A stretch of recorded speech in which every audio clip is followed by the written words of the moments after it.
يا حبيبي يا محمد يا نبي سلام عليك يا رسول سلام عليك يا حبيب سلام عليك صلوات الله عليك يا نبي سلام عليك يا رسول سلام عليك يا حبيب سلام عليك صلوات الله عليك সাল্লাল্লাহু আলাইহি ওয়াসাল্লামের প্রতি সালাম এবং দুরূদ পাঠ করার জন্য ইয়া রাসূলুল্লাহ বলাটা এটিও মুস্তাহাব। কাজেই আল্লাহ রাসূল সাল্লাল্লাহু আলাইহি ওয়াসাল্লামকে ইয়া রাসূলুল্লাহ এই অর্থাৎ তার গুণকীর্তন করার জন্য ইয়া রাসূলুল্লাহ বলা যায়, অথবা রাসূল সাল্লাল্লাহু আলাইহি ওয়াসাল্লামকে সালাম প্রেরণ করার জন্য ইয়া রাসূলুল্লাহ আসসালাতু ওয়াসসালামু আলাইকা ইয়া রাসূলুল্লাহ বলা যায়। নবীজি সাল্লাল্লাহু আলাইহি ওয়াসাল্লামকে ইয়া নবী সালামু আলাইকা বলে সম্বোধন করা কি? অপশন 1 বিদআত, অপশন 2 শিরিক, অপশন 3 ফরজ, অপশন 4 জায়েজ। অপশন 4 জায়েজ। অপশন 4 জায়েজ। নবীজি সাল্লাল্লাহু আলাইহি ওয়াসাল্লামকে ইয়া নবী সালাম আলাইকা বলে আমরা সম্বোধন করতে পারবো, আপনি মনে করছেন এটি জায়েজ? 100% জায়েজ। জি, আমরা আপনার জবাব নিলাম এবং আমরা কি জবাবটি লক করে দেব? ইনশাআল্লাহ লক করে দেন। নবীজি সাল্লাল্লাহু আলাইহি ওয়াসাল্লামকে ইয়া নবী সালামু আলাইকা বলে সম্বোধন করে সালাম পেশ করা আমাদের প্রতিযোগী বলেছেন জায়েজ। আপনার উত্তরটি সঠিক হয়েছে।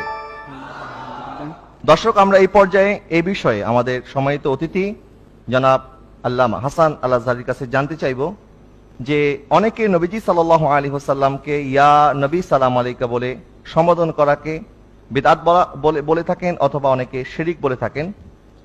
কোন যুক্তিতে বা কোন বক্তব্যে বা কোন দলিলের মানদণ্ডে এটাকে শিরিক বলে আখ্যায়িত করা হয় সেটা আমরা আমাদের সম্মানিত অতিথির কাছে জানতে চাইব, এবং আমাদের সম্মানিত প্রতিযোগী এটি কি জায়েজ বলেছেন উনি কোরআন এবং সুন্নাহ থেকে বিষয়টি সংক্ষেপে আমাদের সামনে তুলে ধরবেন। ধন্যবাদ আপনার এই প্রশ্নের জন্য। আসলে আমাদের যারা শিরিক বলে থাকেন বা বিদআ বলে থাকেন, শিরিক মানে আল্লাহর সাথে শরীক করা। জি, তো একটা কথা মনে রাখা উচিত, সালাম আল্লাহকে দেওয়া যায় না, কারণ সালামটাই আল্লাহর নাম। আর রব্বুল আলামিন নিজেই বলছেন ইন্নাল্লাহা ওয়া মালাইকাতাহু ইউসাল্লুনা আলান নবী।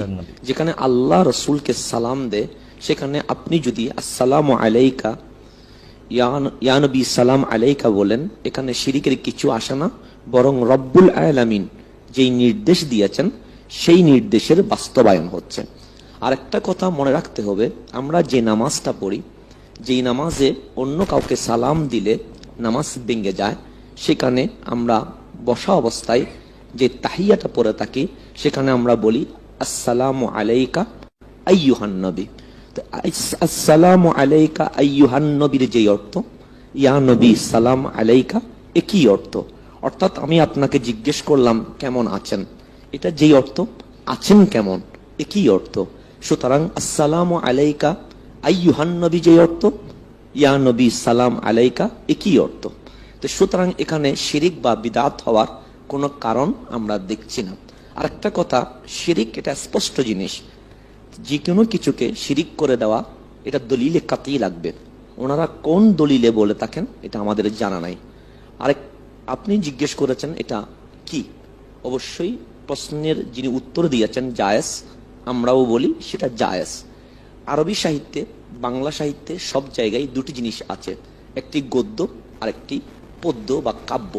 কাব্যের মধ্যে ব্যাকরণ চলে না, কাব্যে ছন্দ চলে। তো ইয়া নবী সালাম আলাইকা এটা ছন্দের নাম, এটা কাব্যের নাম। অর্থাৎ আমরা কবিতা আকারে রাসূল আরবি সাল্লাল্লাহু আলাইহি ওয়াসাল্লামকে সালাম দিয়ে থাকি। আপনি নিজেই মিশরে ছিলেন এবং বিভিন্ন দেশ ভ্রমণ করেছেন, আমরাও বিভিন্ন দেশে ভ্রমণ করে যেটা পেয়েছি, আরাবিয়ান যারা সিঙ্গার আছে অর্থাৎ ইসলামিক সঙ্গীত যারা গায়, ওরা কিন্তু সবাই এই ইয়া নবী সালাম আলাইকা দিয়ে সঙ্গীত গেয়ে থাকে। সারা বিশ্বে রসুল করিম সাল্লাল্লাহু আলাইহি ওয়াসাল্লামকে সালাম দেওয়ার যে সিস্টেমগুলো আছে, মধ্যে ইয়া নবী সালাম আলাইকা এটি অন্যতম, তাই এটি জায়েজ। আরেকটি কথা, উসুল যে আমরা ফিকহি কায়দা পড়েছি সেখানে একটি উসুল আছে, কুল্লু শাইইন ফি আসলিহি আল ইবাহা, প্রত্যেকটা জিনিসেই মূলত জায়েজ। এখন যদি আপনি না জায়েজ বা বিদআ বা শিরিক ফতোয়া দিতে চান, আপনাকে দলিলে কাতি লাগবে, অর্থাৎ কোরআনুল করিমের কোনো আয়াত অথবা কোনো সহি হাদিস। এই মানদণ্ডে যদি বলা যায় তাহলে আপনি সেটাকে হারাম বলতে পারেন, না জায়েজ বলতে পারেন।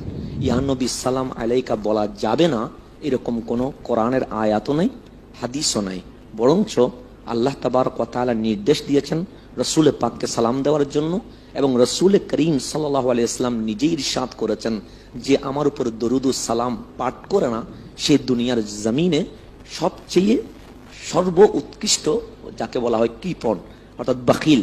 রসুল পাক বলছেন যে আমাকে সালাম দেয় না, দরুদ পড়ে না, সেই বাখিল। তো সুতরাং সালাতু সালাম দেওয়া এটি হচ্ছে একজন মুমিনের আদর্শের পরিচয়।